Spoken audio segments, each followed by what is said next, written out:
Jesus Cristo, que venceu a morte, esteja com todos. Que bom que você pôde estar aqui agora, nesse momento. O propósito nosso é adorar a Deus, o nosso Redentor, em Jesus Cristo, aquele que nos salvou. Nós estamos celebrando nessa manhã o grande feito de Deus nas nossas vidas, cultuando a Deus. De uma forma bem especial, nós vamos celebrar a ressurreição de nosso Senhor e Salvador, Jesus Cristo. É a nossa alegria, é aquele que nos traz prazer, nos dá esperança. Então nós estamos aqui para celebrar, praticamente todo domingo, né? Acho que quase difícil não ter um domingo que a gente não se ajunta aqui e celebra o nosso Senhor, que ressuscitou no primeiro dia da semana. Quero convidá-los, quero dar boas-vindas a todos, aqueles que nos visitam também sejam bem-vindos, sintam-se sempre amados pela igreja, e convidá-los, se possível, a abrir sua Bíblia no Salmo 16. Nós vamos ler este salmo, e ele tem uma mensagem messiânica. Ele é uma mensagem profética, inclusive do Cristo ressurreto, o Cristo que ressuscitaria dentre os mortos, na pessoa de Davi. Então diz assim, a partir do verso 1, estou lendo na versão século 21, mas diz assim, Salmo 16, verso 1 até o 11: Protege-me, ó Deus, porque em ti me refugio.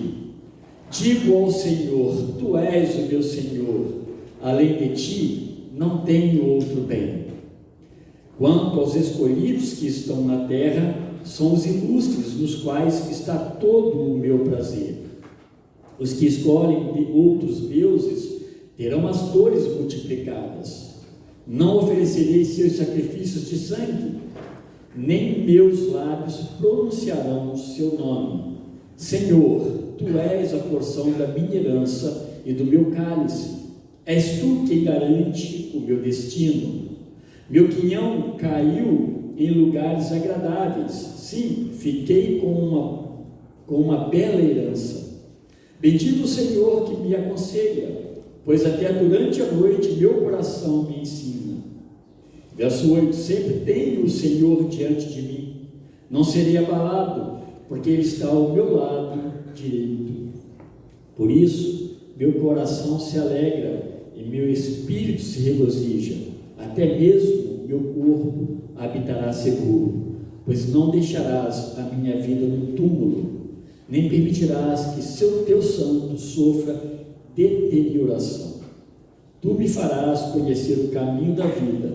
Na tua presença há plenitude de alegria. À tua direita há eterno prazer.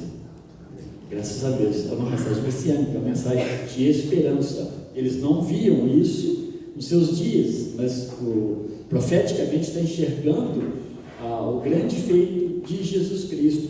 Quando Davi fala, ele está já falando de uma forma profética. Alguma coisa Deus já está providenciando para a nossa alegria e para a nossa salvação. Vamos orar ao nosso Deus. Senhor, obrigado pela tua boa palavra. Ó Deus, ela é sempre agradável, ela é oportuna, Deus, ela nos corrige de acordo, Deus, com a tua vontade, ela nos dá direcionamento. Ó Deus, ela nos mostra aquilo que o Senhor deseja, como o Senhor também deseja ser servido e adorado. Obrigado por essa palavra. E obrigado a Deus pelas promessas do Senhor que não se perdem com o tempo, elas não se deterioram, ó Deus, elas se renovam, elas se cumprem. E uma delas, ó Deus, nós já tivemos o prazer e a alegria de vê-la cumprida na tua própria palavra. Obrigado, meu Deus, porque o Senhor Jesus Cristo ressuscitou. E nós estamos aqui, ó Deus, para celebrar esse grande feito, ó Deus, isso que trouxe alegria ao nosso coração, que trouxe paz, ó Deus, segurança para aqueles que estão inseguros, ó Deus. No Senhor há verdade, no Senhor, ó Deus, há uma promessa, Pai, que se cumpre. O Senhor, ó Deus, não nos deixou esquecidos e afastados, apesar do nosso pecado. O Senhor nos libertou, nos salvou, e, ó Deus, colocou paz no nosso coração. Obrigado, Deus, pela ressurreição. Um dia, ó Deus, nós também ressuscitaremos, assim como o Senhor ressuscitou, e estaremos, ó Deus, para sempre, assentados, ó Deus, à tua mesa, e junto com o Senhor, ó Deus, nós celebraremos a eternidade. Amém. Muito obrigado, meu Deus. Alegre o nosso coração. Ó Deus, traz um regozijo, Pai, que só os servos do Senhor possuem. E mesmo nos momentos, Deus, de maior tristeza que possa vir, o Senhor, ó Deus, no nosso coração já pôs, ó Deus, uma alegria, que ela é renovada pelo teu Santo Espírito, que nos faz, ó Deus, com que aguardemos com grande alegria, Pai, o grande dia do Senhor. Então, muito obrigado, Pai. Obrigado porque o Senhor ressuscitou. Obrigado. Em nome de Jesus. Amém. Amém. Vamos falar sobre a ressurreição hoje. Aqui a gente percebe nos momentos da ressurreição, onde o túmulo estava vazio, sempre a citação dos evangelhos sempre estão citando mulheres que foram ao túmulo. Depois eu vou falar sobre isso. Aquele túmulo estava vazio, elas relataram isso, se assustaram, tiveram medo. E eu quero ler algumas coisas que uma mulher escreveu também nos nossos dias, é uma angolana, Prisca Lessa, falando sobre isso. E ela diz lá, se Cristo não ressuscitasse, você lembra que eu fiz alguma coisa no nosso grupo também no começo da semana? E algumas coisas que a gente está pensando ao longo da exposição. Se Cristo não ressuscitasse, nossa fé seria vã, vazia. Permaneceríamos no pecado, não tinha solução. Os que morrem estariam perdidos, não havia esperança para a morte. Não haveria também o gozo, a alegria eterna. Também não haveria consolo nos nossos corações. Você pode colocar muito mais coisas aí nessa lista, né? Graças a Deus que Cristo ressuscitou. Louvado seja o nosso Senhor. Quero, meus irmãos, também ter um tempo de oração a Deus e confissão de pecados. Vamos fazer isso lendo a primeira carta de João, capítulo 1, os versos 8 e 9. 8, 9 e 10, podemos ler. Ele nos fala sobre essa alegria de sabermos que Deus perdoa os nossos pecados. E isso é segurança para nós. Então ele diz, e é bom lembrarmos disso, meus irmãos, porque as pessoas às vezes confundem, quando Deus perdoa os nossos pecados, então nós não temos mais pecados. Alguém uma vez me disse isso, agora eu não tenho mais pecado. Mas não, nós continuamos pecadores, frágeis, totalmente dependentes do Senhor. Mas o bom é que, primeiro, que o pecado não faz mais parte da rotina da nossa vida, não deve fazer parte, mas também que Ele perdoa os nossos pecados quando confessamos. É isso que João está ensinando aqui.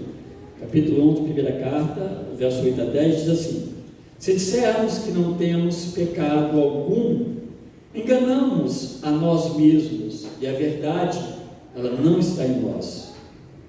Verso 9: se confessarmos os nossos pecados, Ele é fiel e justo para nos perdoar os pecados e nos purificar de toda injustiça. Se dissermos que não temos cometido pecado, nós o tornamos mentiroso, e a sua palavra não está em nós. Graças a Deus que nós sabemos que temos pecado, mas também que o Senhor perdoa os nossos pecados. Vamos orar, meus irmãos, ao nosso Deus. Senhor nosso Deus, mais uma vez nos achegamos ao Senhor em oração. Sabemos, ó Deus, que o Senhor ouve a nossa oração. Sabemos que o Senhor, ó Deus, nos ensina a orar ao Senhor. Sabemos que o Senhor conhece o nosso coração, conhece, ó Deus, os nossos pensamentos, conhece, ó Deus, tudo aquilo que está por acontecer, que nós não temos ainda ideia. O Senhor conhece todas essas coisas, e por causa disso, Deus, enfiados na Tua própria palavra e promessa, Nós nos colocamos diante do Senhor e pedimos perdão, ó Deus, pelos nossos pecados. Pecados, ó Deus, que obviamente cometemos contra o Senhor, que é santo e perfeito. Pecados, ó Deus, que cometemos quando nós pensamos coisas, Pai, vãs, vazias, pecaminosas, quando nós fazemos, quando nós falamos, ó Deus, quando nós ofendemos alguém. Ó Deus, são infelizmente, tantas maneiras, ó Deus, de nós pecarmos contra o Senhor. Mas nós agora pedimos, ó Deus, perdão pelos nossos pecados. Pedimos sinceramente perdão pelos nossos pecados. Perdoa-nos, ó Deus.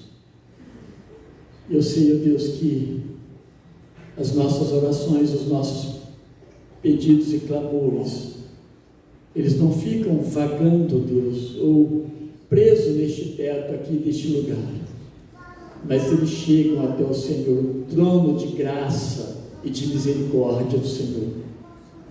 E o Senhor, ó Deus, nos perdoa e nos dá, ó Deus, a alegria e a esperança de sabermos que, mesmo sendo pecadores, o Senhor nos aceita, ó Deus, por causa do Senhor Jesus Cristo, que ressuscitou e venceu a morte. Então, muito obrigado, meu Deus, por perdoar os nossos pecados. E a nossa oração em nome de Jesus Cristo. Amém. Amém. Meus irmãos, abram também suas Bíblias do Evangelho de Mateus. Mateus capítulo 28, os versos 1 até o 10. A palavra do Senhor, ela possa produzir intensa alegria no nosso coração. A Bíblia, ela fala de tantas coisas, ela fala da ressurreição. Isso, meus irmãos, tem que ser algo que produza, um acontecimento que produza de fato alegria em nós, porque não acabou ali no túmulo, não acabou no pó. Há algo mais que Deus preparou para nós, para as nossas vidas. Mateus 28, do verso 1 até o 10, ele diz assim: depois do sábado, quando já despontava o primeiro dia da semana, Maria Madalena e a outra Maria foram ver o sepulcro. Havia acontecido um grande terremoto, pois um anjo do Senhor havia descido do céu e, aproximando-se, removera a pedra e estava sentado sobre ela, o anjo. O seu aspecto era como um relâmpago e suas roupas brancas como a neve.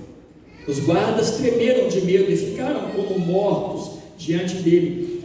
Mas o anjo disse às mulheres: não temais, pois eu sei que procurais Jesus que foi crucificado. Ele não está aqui, mas ressuscitou, como havia falado. Vinde e vede o lugar onde ele estava. Ide depressa e dizei aos seus discípulos que ele ressuscitou dos mortos e vai adiante de vós para a Galileia, lá o vereis. Eu vos avisei.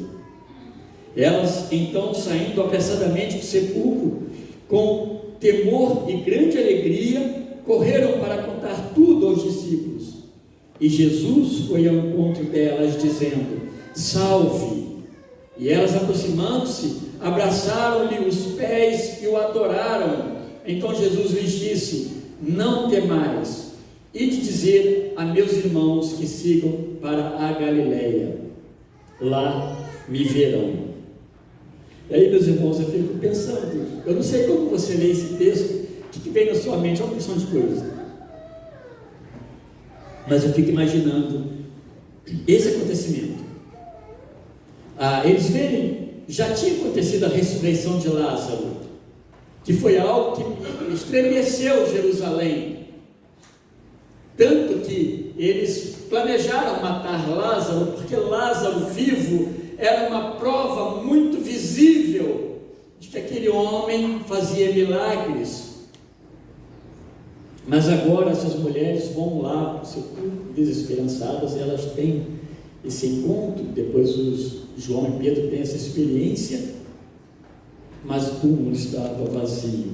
Nesses 3 domingos, meus irmãos, de abril, desde o primeiro domingo de abril, a gente está aqui expondo, temos exposto esses últimos momentos do Senhor Jesus Cristo a partir principalmente da narrativa de Mateus. Eu sou usando o Evangelho de Mateus, mas obviamente fazendo uso dos demais evangelhos, toda a Escritura Sagrada, porque ela aponta para Jesus Cristo. Nós falamos da última Páscoa, nós falamos também da ceia, a instituição da ceia do Senhor, nós falamos da prisão de Jesus Cristo, nós, os irmãos, né? Nós falamos da condenação e morte do Senhor Jesus, e hoje então nós estamos encerrando com essas duas mensagens finais. Primeiramente, a ressurreição do Senhor Jesus, e à noite vamos falar também da ascensão de Jesus para junto do Pai. Com essa sequência, então, nós estamos expondo assim esses últimos momentos do Senhor Jesus Cristo aqui na terra, no meio dos homens, como homem, mas também verificando, né, essas promessas de redenção de maneira sobrenatural que Deus operou e que se cumpriu em Jesus Cristo. E nesse texto, então, meus irmãos, a gente vai perceber algumas coisas muito importantes para a gente pensar, né? Estou falando da ressurreição do Senhor Jesus Cristo. E o primeiro momento que você vai perceber é um momento de profunda angústia no meio dos discípulos. Esse é o primeiro momento que as coisas estão acontecendo. Essas mulheres estão nessa condição, né, de um tempo de grande angústia para eles. Muita coisa já aconteceu. Por isso que o momento é de grande angústia. Esse verso 1, ele diz: no findar do sábado, ao entrar o primeiro dia da semana, Maria Madalena e a outra Maria foram ver o sepulcro, o túmulo onde Jesus estava. Alguns evangelhos vão tratar com um pouco mais de minuciosidade alguns momentos, outros não, vão falar de números de anjos presentes. Isso não é o mais importante, essa não é a ênfase da mensagem, não é o centro da mensagem que Deus quer para nós, porque às vezes quem estava narrou escreveu na sua narrativa ali o outro colocou 2, de fato tinha 2, mas não é esse o centro que deve prender a nossa atenção. Quantas mulheres foram? Alguns vão colocar, vou citar uma, depois João vai falar de uma, mas no final ele vai falar elas, então tinha mais. Alguns vão dar nomes, outros vão dar um nome. Isso também não é o mais importante. O fato que no momento de angústia, de medo, de muita incerteza pelas coisas que tinham acontecido. Então vamos lá, Jesus havia sido preso de uma forma abrupta, nós lemos isso na primeira mensagem. Os seus discípulos, eles dispersaram, em uma palavra mais comum para nós, eles fugiram para salvarem as suas peles. Quando os soldados chegam diante de Jesus, ali no Monte das Oliveiras, e agora houve aquele confronto, Judas entrega Jesus Cristo naquele processo de traição, os discípulos começam a ver que a coisa estava fervilhando para o lado deles, e eles fogem. Na sequência, Judas, ao perceber o que ele fez na sua denúncia de Jesus para a liderança judaica, num ato de remorso também ele se suicida. A Bíblia fala disso. Jesus então ele é conduzido a Pilatos. Ali acontece um julgamento injusto, onde um julgamento obviamente político, onde soltam um malfeitor e condenam o benfeitor, Jesus Cristo. É o que acontece ali. Jesus então foi crucificado ali na cruz. Ele leva a cruz, é uma dor, é um sofrimento, é um cansaço, e ele expira, e ele morre ali na cruz do Calvário. O Filho de Deus morre ali na cruz. E todos esses atos, eles foram bem ornamentados por muita violência. Eu não consigo medir isso como Mel Gibson, por exemplo, mediu quando ele fez o filme sobre essa morte, esse momento de Jesus Cristo. Mas nos parece, meus irmãos, que há bastante realidade nessas cenas das dores e do sofrimento. Se pôs mais alguma coisa, não sei. Mas todo mundo descreve que esse momento do açoite, tudo aquilo que acontece é intenso mesmo. Era o que podia haver de pior forma de castigo. E por fim, ele morto, ele foi sepultado com dignidade por ricos, anônimos, que tomaram seu corpo e sepultaram lá naquele sepulcro. O mundo, para esses discípulos de Cristo, então, o que acontece com o mundo? Ele vira, meus irmãos, de ponta cabeça, né? É como se o mundo virasse para eles, né, de cabeça para baixo, em 24 horas. Tudo isso está acontecendo, todos esses movimentos. Homens maus conduziam tudo isso. Homens verdadeiramente maus faziam isso. Mas, acima de tudo, por nosso pecado e pela riquíssima misericórdia de Deus, tudo estava acontecendo, tudo estava procedendo em plena conformidade com o plano eterno, divino, de regenerar, de salvar o homem arrependido da condenação do seu pecado. Era uma obra de Deus. A morte de Cristo como Cordeiro de Deus, e o Cordeiro, meus irmãos, ele era degolado. Seu sangue era aspergido. Esse era um acontecimento provisório do Antigo Testamento. Quando Cristo, o Cordeiro perfeito, como se exigia no Antigo Testamento, sem defeito, macho de 1 ano, era essa a exigência no Antigo Testamento. Cristo vai ser esse Cordeiro perfeito que morre na cruz, e seu sangue é derramado por nós para nos purificar. Tudo isso está acontecendo, mas com muitas dores. A nossa alegria, o nosso regozijo, a nossa esperança custou de fato um alto preço. Então a narrativa que fala desses últimos momentos de Jesus, ela descreve Jesus com profundo teor, de tristeza, esse momento com Jesus, um ambiente de desolação marcado pela brutal separação de Jesus dos seus discípulos, tendo a morte como o seu fim, o resultado final.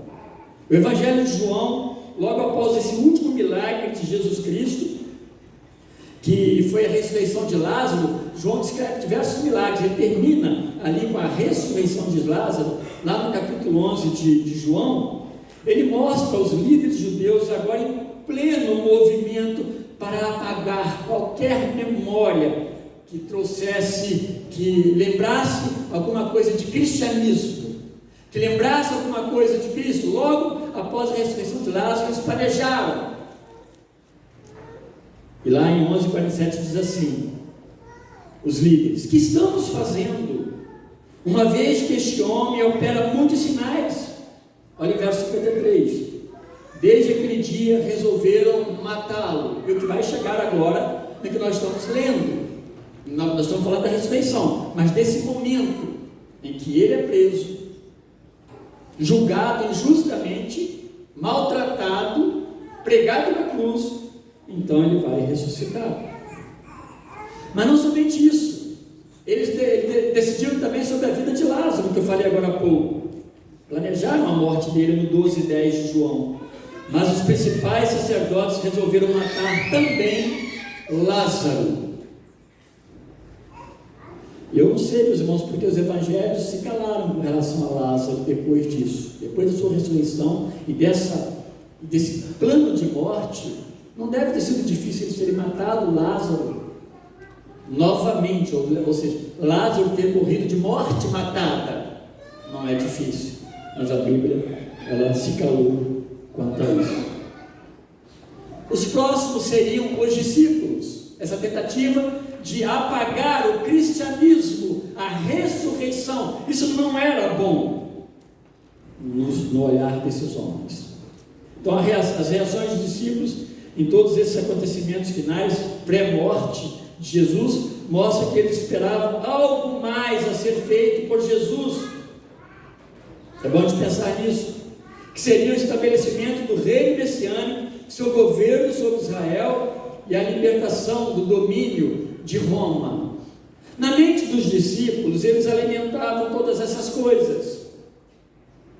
Jesus fez milagres, ele curava, ele fez as coisas boas, certas, mas ele vai sentar no trono de Israel, ele vai reinar em Israel, ele vai nos libertar. Quase que uma libertação nacionalista. Por isso a gente vai pensar sobre a reação de Pedro no momento em que Jesus é preso. Ele está tentando ali resolver as coisas como um soldado de Jesus, como um homem que está defendendo uma causa. Por isso também eles fogem. Por isso as mulheres vão ao sepulcro para ungir o morto, porque a expectativa era que esse homem ele não morresse. Então vamos tentar e vamos fazer alguma coisa mais vai acontecer. Apesar de Cristo por diversas vezes ter falado com eles que era necessário que ele morresse. Lembra do diálogo daqueles dois discípulos? Apenas o nome de um aparece ali em Lucas capítulo 24, o outro a gente não sabe quem era. Eles estavam caminhando de Jerusalém para Emaús, frustrados, conversando um com o outro, e o texto nos diz que Jesus aparece para eles. Eles não o reconhecem, pergunta o que estava acontecendo, o que houve nesses dias, nesses tempos, e eles olham, não sabem que é Jesus, só você que não está sabendo tudo que aconteceu. Mas olha as palavras dele no verso 20 de Lucas 24, ele diz assim: os chefes, eles estavam falando para Jesus mesmo, os chefes dos sacerdotes e as nossas autoridades o entregaram para ser condenado à morte e o crucificaram. Estavam falando sobre isso, como se não houvesse, obviamente, mais esperança. E o verso 21, e nós esperávamos que era ele que ia trazer a redenção a Israel, e hoje é o terceiro dia desde que tudo isso aconteceu. Isso, meus irmãos, é desesperança. Eles estavam voltando de Jerusalém, eles viram os acontecimentos, acabou, não há mais o que fazer. Mas vamos lá, para o texto aí, mais específico. O sábado agora já tinha passado. O sábado do descanso judaico terminava às 18 horas. Ele terminou. Não se podia fazer nada, elas não podiam ir no túmulo no sábado, não podia tocar em cadáver, não podia fazer as coisas que a lei determinava que não fizessem. Eram muitas coisas. Entre elas, jamais ir no sepulcro e tocar no cadáver. Era o primeiro dia de semana e diz o texto que estava amanhecendo já o domingo. De fato, já tinha passado as 18 horas, estava amanhecendo o dia. Aquelas mulheres, elas aguardam então o término do sábado a fim de poderem aromatizar o corpo de Jesus Cristo. Marcos fala disso também. E aqui, meus irmãos, é bom que a gente nunca pense, uma teologia de confronto, de sexo, tá bom? A gente ouve muitas vezes as mulheres foram lá, foram as mulheres que foram de manhã, que as mulheres que acordaram cedinho, e graças a Deus pelas mulheres, mas não façam teologia em cima disso, tá? Não façam fundamentação doutrinária em cima dessas coisas, porque isso não é certo. Então aqui não cabe nenhum confronto, tá? Entre homem e mulher. Aqui vale o destaque dessas mulheres que não deixaram de acompanhar todo o processo, desde o momento da morte. Depois do próprio sepultamento de Jesus, elas estavam lá. Então não foi só aqui, elas acompanharam todo o processo.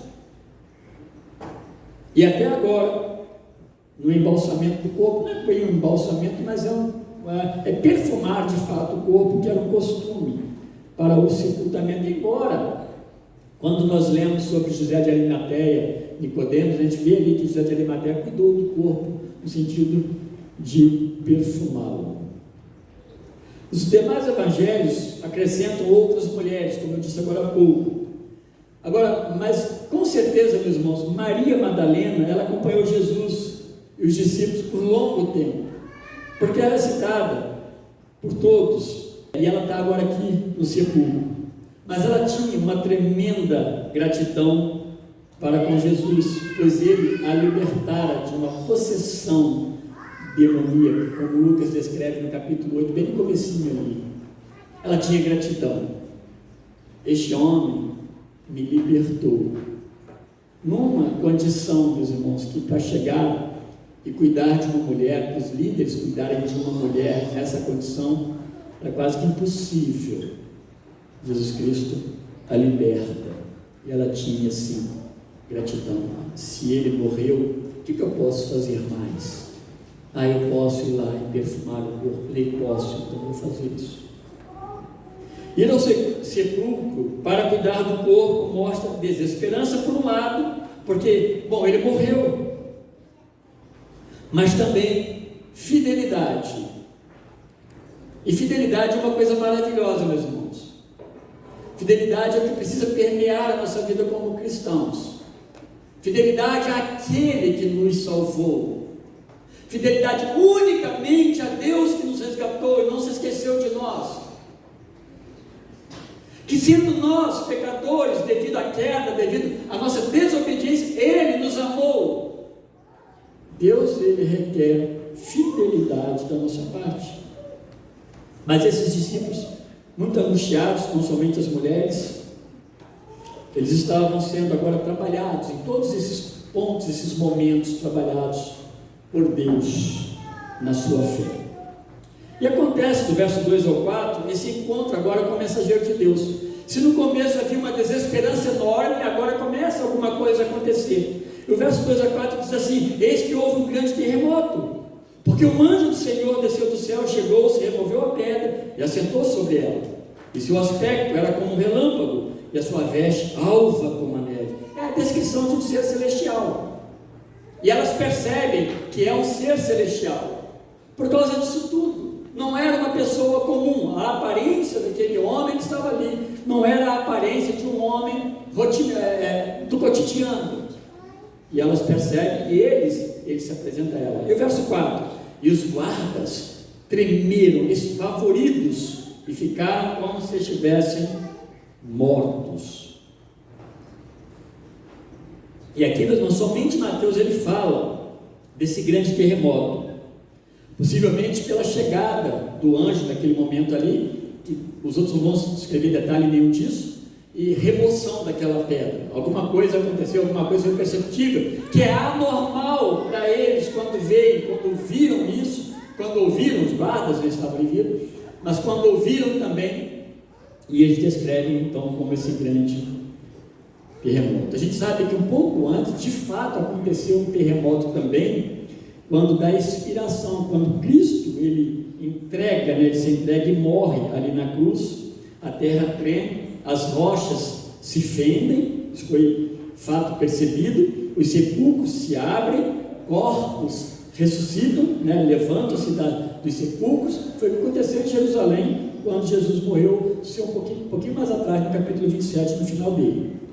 Então, de Gênesis até Apocalipse, a gente vê muitos relatos de diversos terremotos, mas sempre os terremotos associados, relacionados com a presença de Deus. Era como se dissessem assim: ouvi, ou ouve, Deus está falando, Deus está se manifestando. E é interessante quando a Bíblia descreve a volta de Cristo, ela vai descrever também que os terremotos estarão presentes. Ouve, o Senhor está falando, o Senhor está anunciando alguma coisa, o Senhor está presente nesse negócio.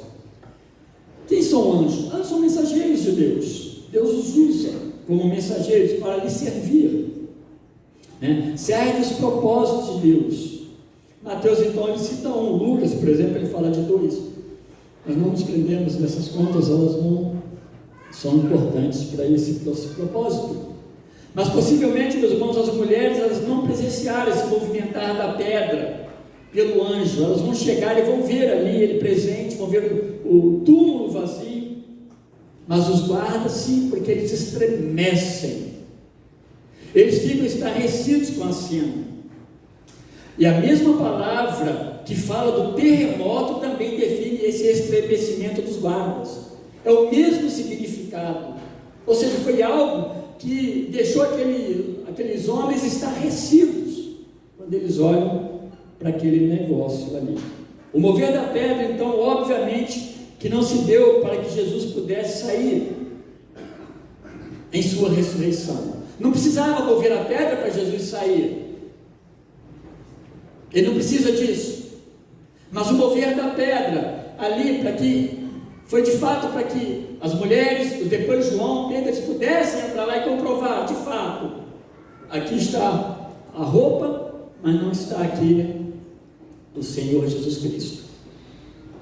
É para que os guardas vissem, é para que todos pudessem ver. A gente precisa lembrar que os líderes judaicos, eles fizeram contato com Pilatos e disseram para Pilatos o seguinte: olha, nos concedam uma guarda, isso antes da ressurreição, nos concedam um grupo de guardas, para que a gente possa colocar lá na porta do túmulo, porque nós ouvimos um comentário aí, de que eles diziam entre si que esse homem ressuscitaria ao terceiro dia. É um tiro no pé, né? Quando eles colocam os guardas ali, agora Jesus ressuscita, eles vão ter que inventar uma história como inventaram depois, não é isso? Eles subornaram essas pessoas para elas dizerem que o corpo foi removido, mas não, Jesus ressuscitou à frente deles. A realidade, então, meus irmãos, é que todas as providências que pudessem significar ou trazer certa segurança para aqueles líderes quanto a Jesus, para que ele não ressuscitasse, pedra, selar aquela pedra, os guardas por ali, isso, meus irmãos, foram meras futilidades, não serviram para nada. E mais adiante a gente vai ver, né, que Jesus vai então reaparecer, como começa com as mulheres, com os discípulos, né, para muitos. Coríntios escreve isso aí também, ele apareceu com uma porção de gente vir, e Paulo está lendo assim, olha, no tempo de Paulo, né, consulte, faça uma pesquisa que vocês vão encontrar pessoas desses dias, desses tempos. Então acontece, diante de tanta tristeza, desesperança, a grande boa notícia. O verso 5, 6 e 7 diz assim: mas o anjo, dirigindo-se às mulheres, disse: não temais, porque sei que buscais Jesus que foi crucificado.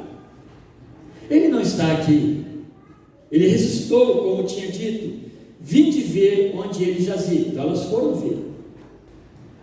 Verso 7: ide, pois, depressa e dizei aos seus discípulos que ele ressuscitou dos mortos e vai adiante de vós para a Galiléia, ali o vereis. É como eu vos digo. Então, depois desse impacto, ao chegar ali no túmulo e encontrar o túmulo vazio, aquelas mulheres, né, percebem isso? Diante daquele anjo, aquele ser diferente no seu aspecto, esse anjo de Deus, elas temem. Elas não apenas tremem de medo, elas temem. Elas temem tudo que aconteceu, está meio que inexplicável. E aí eu penso, nós nessa condição, um túmulo vazio, por mais que seja a melhor notícia, e agora? Como isso pode ter acontecido? Talvez Maria Madalena, quem sabe, ela não tenha duvidado tanto, né? Aqui não relata não. Porque ela acompanhou o tempo todo, viu a ressurreição de Lázaro, os outros viram também. Mas, meus irmãos, a Bíblia deixa muito claro que a fé desses discípulos, dessas mulheres e desses homens, elas vão se enriquecer a partir da ressurreição. Jesus deixa muito claro para eles. É a partir da ressurreição vocês vão compreender. Porque enquanto não ressuscitar, a questão do trono, a questão de sentar, a questão de um cajado, a questão de uma coroa, ainda vai estar muito presente na mente deles. Diante desse temor, imediatamente elas são providas de uma boa notícia.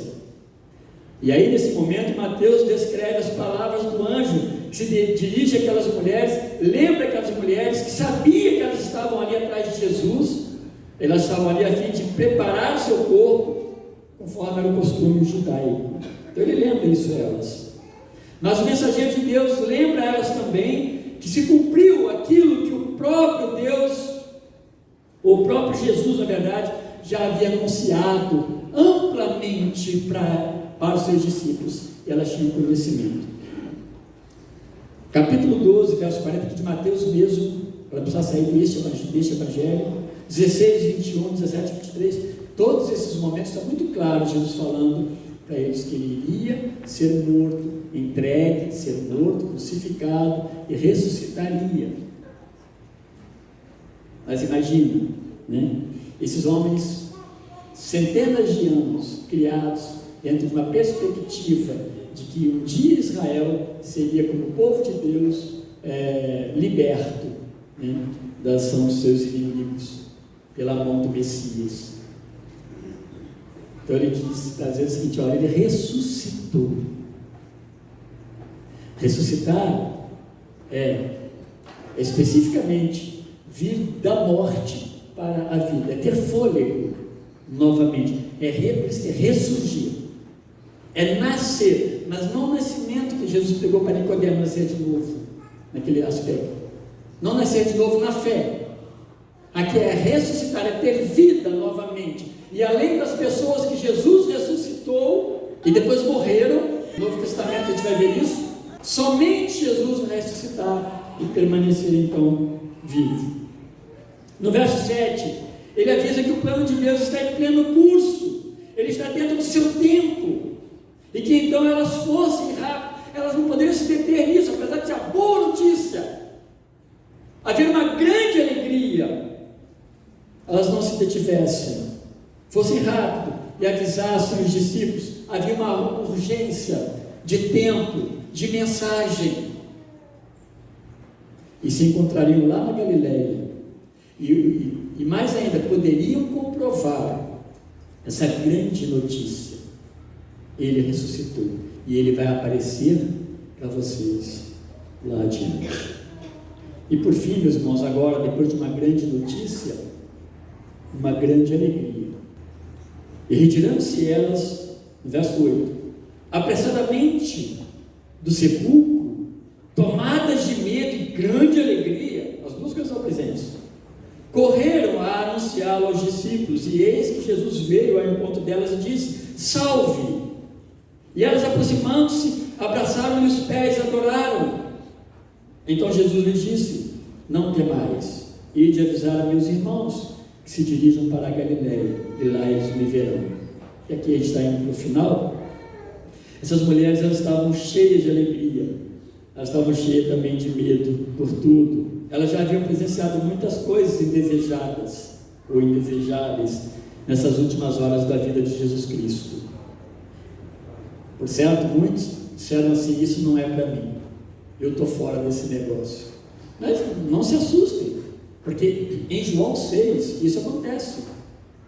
Eles olharam para Jesus e falaram: esse discurso seu, né, com relação a Jesus, é um discurso muito pesado, nós não suportamos. Ele vira para os seus discípulos particulares, né?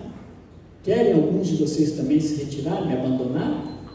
É onde Pedro fala: não, Senhor, para onde iremos nós se só tu tens a palavra da vida eterna? Então não é de se assustar que muitos aqui, como os discípulos fugiram, depois você ler, eles fogem.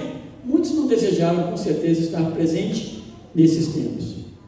Essas mulheres, elas viram, ou elas souberam da apreensão lá no Monte das Oliveiras, quando eles prendem Jesus Cristo. Elas souberam do julgamento, elas souberam da condenação, elas souberam que era injusto, elas viram a via crucis, elas acompanharam a crucificação na sua dor ali no Calvário, todo o sofrimento, toda aquela agonia. Elas viram o sepultamento, e agora, quando vão atrás do corpo de Jesus, não encontram ali no sepulcro.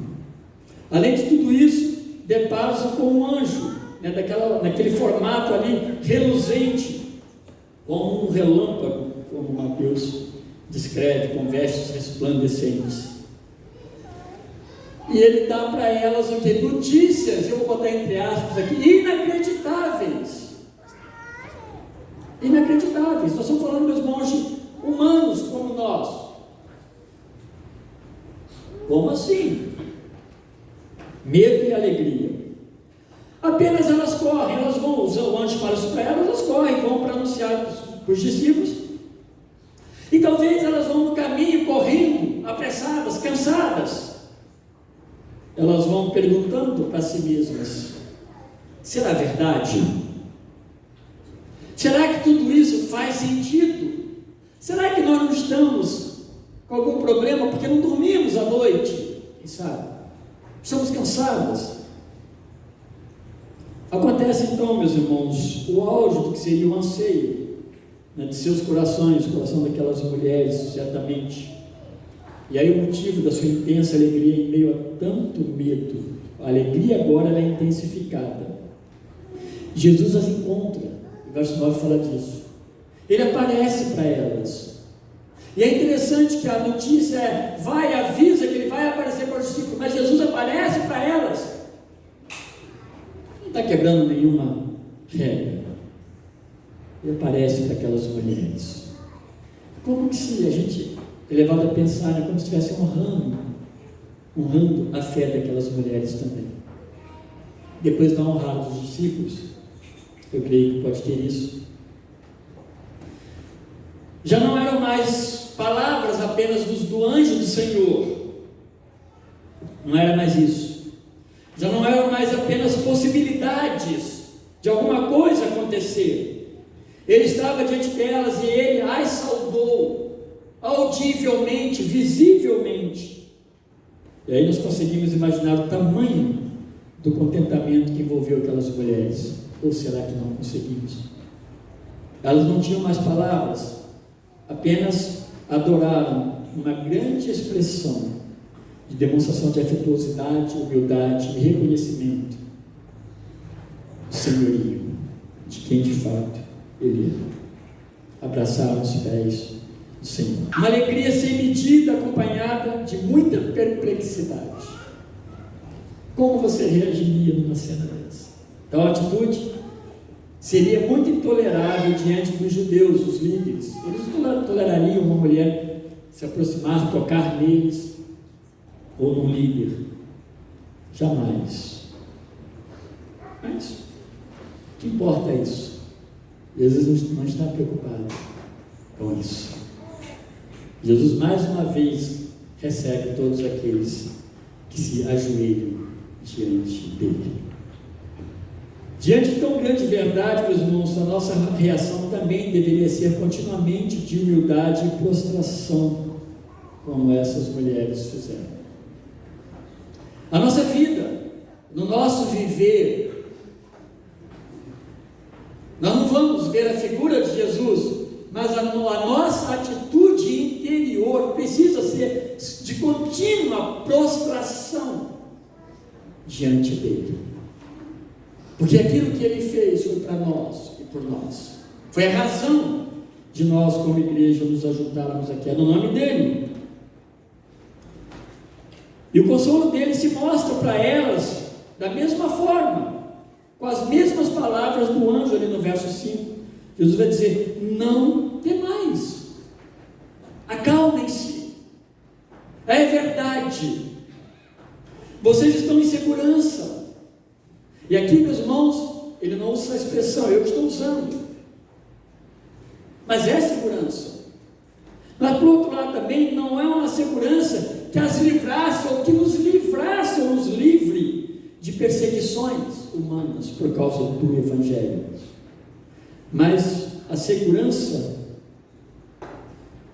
que é o contrário justamente da insegurança pela ausência de Cristo e de esperança na vida de uma pessoa. Agora elas tinham segurança, não tenham medo, é verdade, isso aconteceu, eu estou aqui, é eu quem falo com vocês. Portanto, ainda que ela estivesse ali com Jesus, a ordem também, e Jesus renova, né, a ordem, é que ela seguisse em frente com a boa nova, cheia de alegria e esperança. Outros precisavam receber essa mesma notícia. Eu sei que há um êxtase de alegria, mas vai em frente. Avisa aos demais discípulos para que eles recebam essa notícia. Ou seja, há esperança. A ressurreição de Cristo, então, foi a chave para a compreensão de toda a promessa de Deus anunciada no Antigo Testamento. Ele ressuscitou. É verdade. A vida, a esperança, o que ele falou agora, o que vai acontecer? Eles vão começar a perceber. E aí, meus irmãos, o que Cristo falou com eles e a ação do Espírito Santo de Deus, à noite vamos falar um pouco mais sobre isso. Quando ele promete, olha, o Espírito virá sobre vocês, né? Vocês serão revestidos com o Espírito Santo de Deus. A palavra que ele os ensinou, a palavra do Antigo Testamento que eles conheciam, a ação do Espírito Santo de Deus encorajou aqueles homens, aquelas mulheres, aqueles primeiros discípulos a seguirem em frente com o Evangelho. Aqueles homens que fugiam, que tinham medo, aquelas mulheres que ficavam de longe também, porque elas não podiam nem se aproximar, mas agora vão ver que o Evangelho quebrou toda a barreira e os medos que afastavam. O cristianismo, por causa da ressurreição de Cristo, ele vai romper enormes barreiras. João e Pedro, diante de duras e grandes ameaças de morte, eles vão falar que não podem deixar de falar do que eles têm visto e ouvido. Isso é o Espírito Santo já trabalhando na vida desses homens. Eles foram ousados, todos eles foram ousados. E quando perseguidos, à beira da morte de Jerusalém, eles vão para tudo quanto é canto novamente, mas agora pregando o Evangelho. Pregando o Evangelho da graça, porque Cristo ressuscitou. A morte, ela foi vencida, ela foi derrotada. Eu quero terminar, meus irmãos, com essa mensagem a partir de 1 Coríntios capítulo 15, versos 54 a 58, nos é suficiente. Olha que coisa maravilhosa que Paulo diz ali.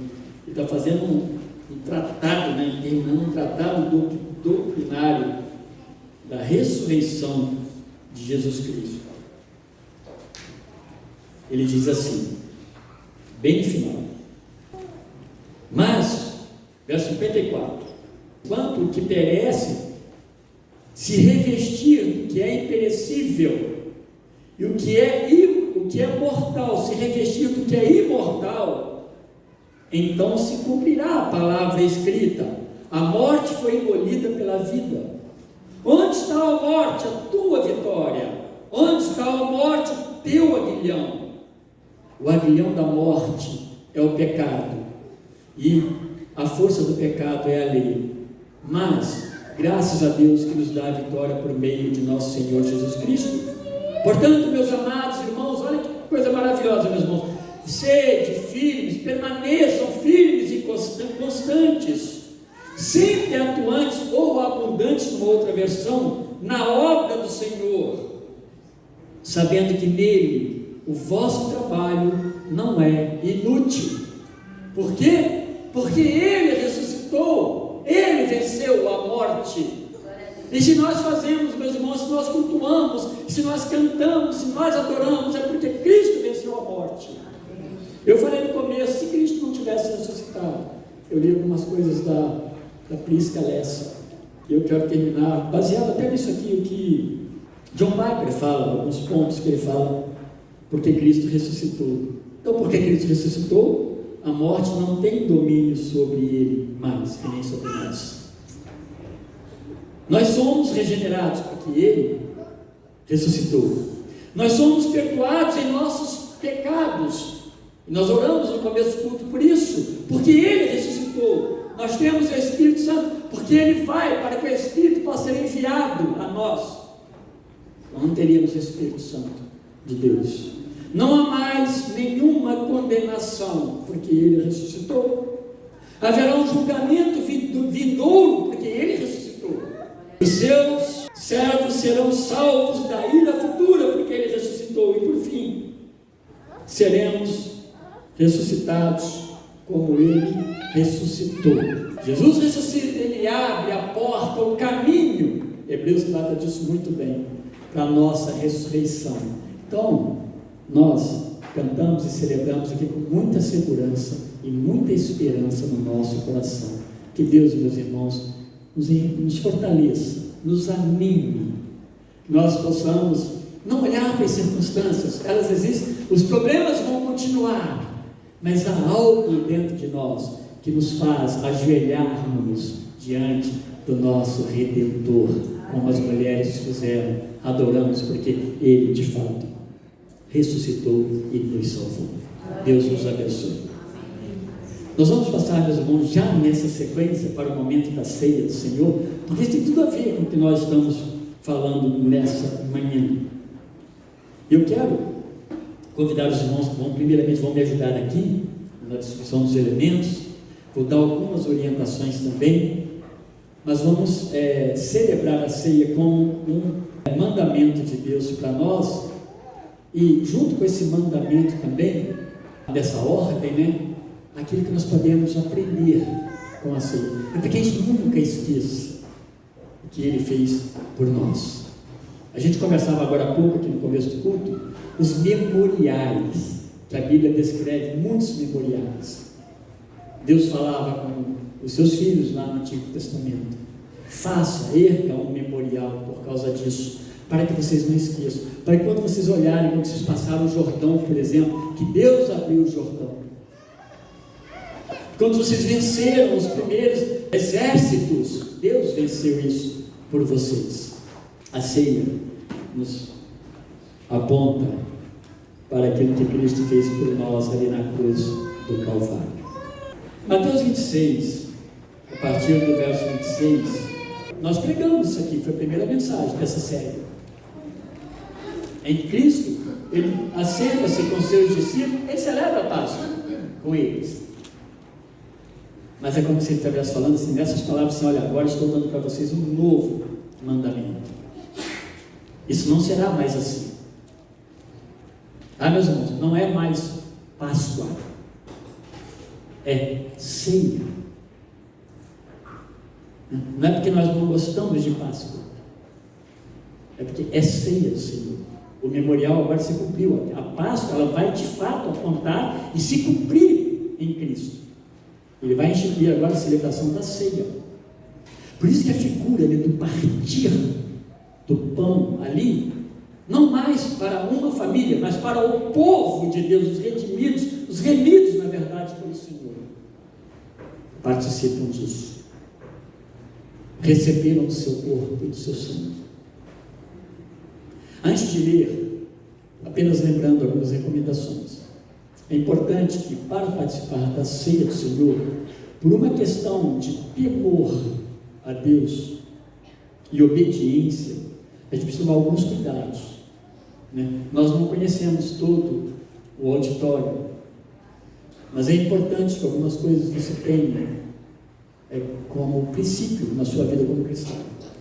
Primeiro, que aquele que participa da ceia do Senhor seja de fato arrependido, tenha crido em Jesus Cristo verdadeiramente, nada superficial, tenha confessado Jesus Cristo como Senhor e Salvador pessoal e se rendido a Ele. Ou seja, nós estamos falando assim, que seja alguém que tenha sido salvo por Cristo.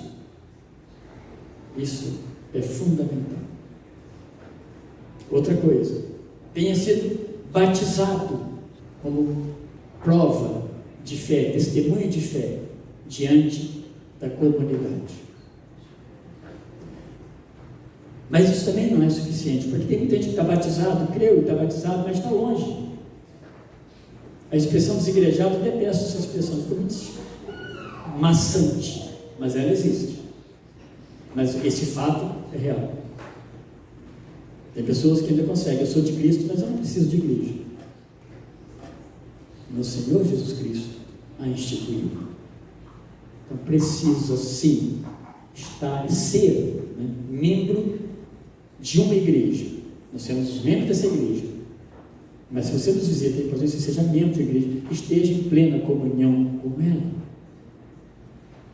Não seja um itinerante, né? Não, você está hoje aqui, está passando, seja bem-vindo, mas você esteja em comunhão com a sua comunidade, porque senão não está expressando uma verdade, tá bom? Isso é importante, que seja dessa forma, para que a gente não faça isso de maneira desrespeitosa ao nosso Senhor Jesus Cristo. Feito isso, ele diz assim, quando ele institui a ceia do Senhor, junto com seus discípulos, termina a Páscoa, né? Come a Páscoa, ele pega o pão, que não dá para eu pegar com duas mãos, mas ele parte e dá, mas nesse momento ele está trazendo agora os sentidos simbólicos, é óbvio, daquilo que ia acontecer com ele. Imagina a cabeça deles. Pode, porque eles, o pensamento era que ele morresse, pelo menos agora. Ele está partindo, e aquilo ia ser imediato, quase que, né, algumas horas depois, ele parte o pão, ele vai falar: esse aqui é o meu corpo, que vai ser dado por vocês, eles nós, né, no caso, meu corpo vai ser dado, e o meu sangue, como Cordeiro de Deus, será derramado para a remissão dos seus pecados. Ou seja, vocês são pecadores, mas não precisarão estar longe de Deus, porque a minha obra, a minha morte, meu sangue derramado nos reaproximará de Deus. Então Cristo é a nossa reconciliação. É isso que ele está falando. Celebrem isso, para que vocês lembrem que foi feito lá na cruz. Aí a igreja, né, do futuro, a nossa igreja.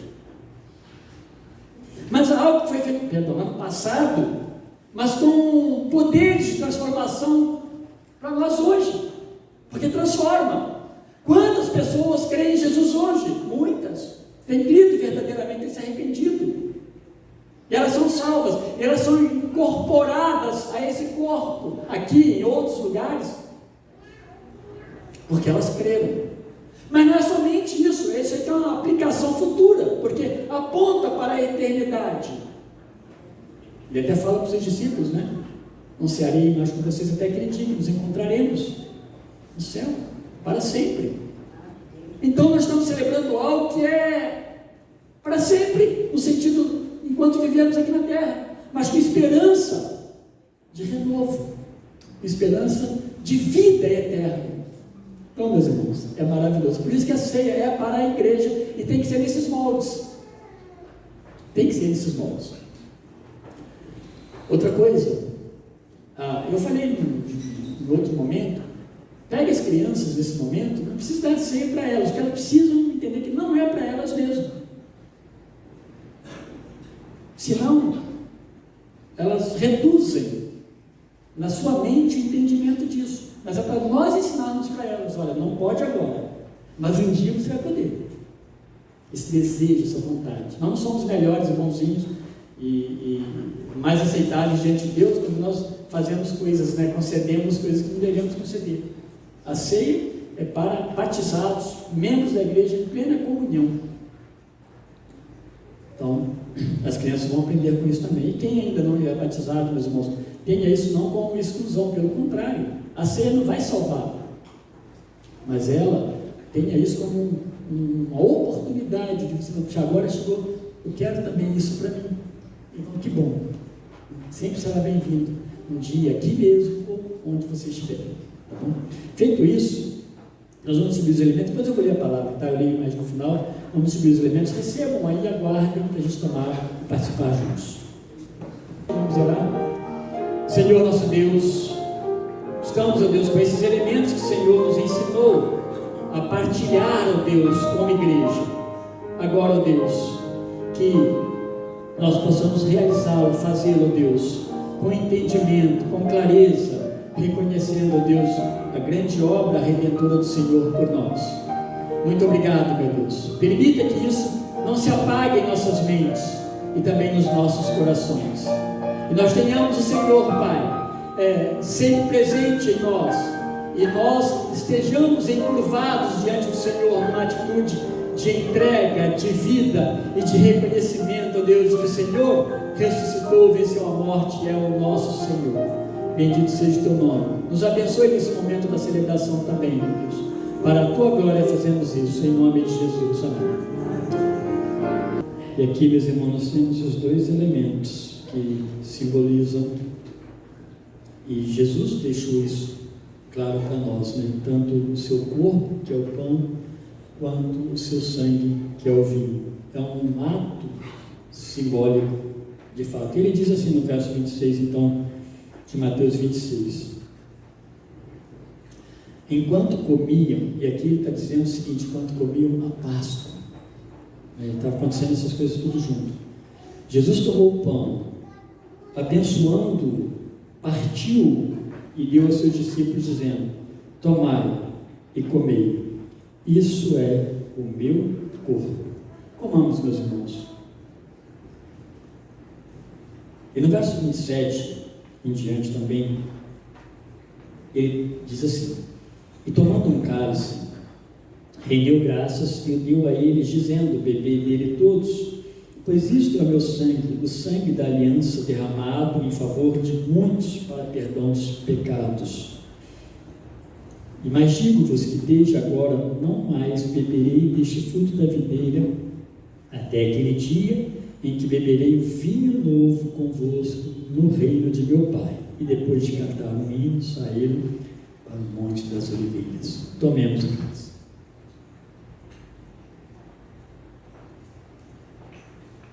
Oremos. Obrigado, Senhor. Obrigado por esse momento. Cumprir, ó Deus, a ordenança da ceia é uma das marcas que deve apresentar uma igreja que tem saúde no seu corpo.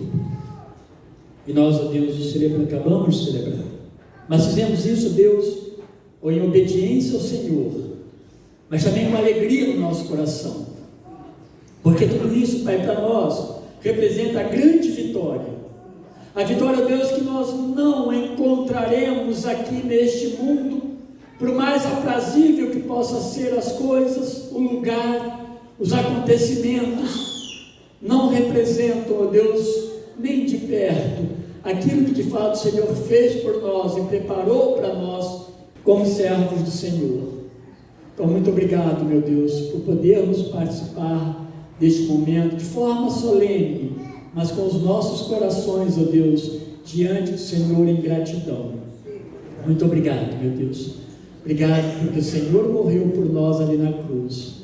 Obrigado, meu Deus, porque o Senhor ressuscitou e nós ressuscitaremos também. Obrigado, meu Deus, porque podemos celebrar como igreja. Muito obrigado, Senhor. Bendito seja o teu nome. Louvado seja o Senhor. Alegra sempre os nossos corações e nos dê sempre a tua paz, Pai querido, porque, ó Deus, é dessa paz que o mundo precisa, Senhor. Em nome de Jesus oramos, agradecidos. Amém. Amém. Obrigado, meus irmãos, muito obrigado. Terminado aqui, está bem na horinha boa, né? Nós vamos descer para tomar café juntos. Esse é o tempo gostoso da comunhão, tá? Todos estão convidados, obviamente, para sair aqui, descer e lá embaixo tomar um café. Por mais simples que ele possa ser, vai ter um cafezinho para você lá, alguma coisa para você comer. O mais importante, nós ficarmos um pouquinho juntos. Tá bom? Deus abençoe a todos. Amém.